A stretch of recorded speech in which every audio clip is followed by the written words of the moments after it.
ఈరోజు ప్రధానమంత్రి గారు కూడా ఒక పిలుపిచ్చారు. ఆ పిలుపు మీరు చూస్తే ఎక్కడో జియో పొలిటికల్ సిచ్యువేషన్, ఇరాన్లో యుద్ధం,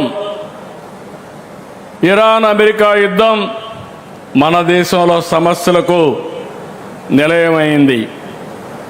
వచ్చే గ్యాస్ వచ్చే పరిస్థితి లేదు, పెట్రోల్ సరఫరా లేదు, రేట్లు పెరుగుతున్నాయి, ఆర్థిక వ్యవస్థ అతలాకుతలం అయ్యే పరిస్థితి వచ్చింది. ఇప్పుడు మనందరం కూడా ఆలోచించుకోవాల్సింది, ఇలాంటి జియో పొలిటికల్ సిచ్యువేషన్స్ రాబోయే రోజుల్లో ఇంకా ఎక్కువ వస్తాయి. అయితే విదేశాలపైన ఆధారపడకుండా మనం సెల్ఫ్ రిలయన్స్ సాధించాల్సిన అవసరం ఉంది. దీనికోసం ప్రతి ఒక్క ఇల్లు కరెంట్ ఉత్పత్తి చేసుకోవాలి,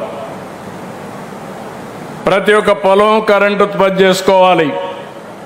ఒకప్పుడు సోలార్ అంటే ఎవరికి అర్థమయ్యేది కాదు. 15 సంవత్సరాల కంటే ముందు నేను ఒక మాట చెప్పాను, భవిష్యత్తులో సోలార్ రెవల్యూషన్ వస్తుంది, రెన్యూవల్ ఎనర్జీ వస్తుంది, ₹1.50 నుంచి ₹2 కరెంటు ఉత్పత్తి చేసే శక్తి మనకు వస్తుందంటే ఎవరు నమ్మలేదు. ఈరోజు నేను గర్వంగా చెప్పగలుగుతున్నా, ₹2.40కు 50 పైసలకి యూనిట్ కరెంట్ ఉత్పత్తి చేసే పరిస్థితికి వచ్చాం. మొట్టమొదటిసారిగా మీరు చూస్తే కరెంటు రేట్లు పెంచడం మానేసి కరెంటు రేట్లు తగ్గించే పరిస్థితికి వచ్చాం. గడచిన 5 సంవత్సరాలు 19-24 32,000 కోట్ల రూపాయలు పెంచారు, దగ్గర 9 సార్లు పెంచారు.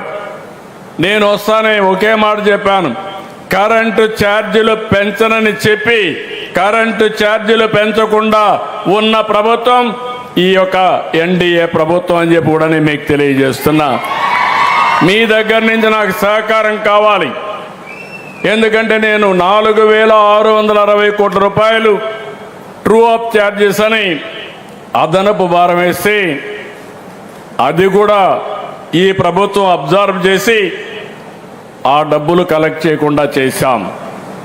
₹5.20 ఆవరేజ్ యూనిట్ కాస్ట్ ఉండేది ప్రొక్యూర్మెంట్లో, అది 30 పైసలు తగ్గించాం, ₹4.90కు వచ్చాం. 5 ఏళ్లలో డిపార్ట్మెంట్కి ఒకటే టార్గెట్ ఇచ్చాను, ఇన్నోవేషన్.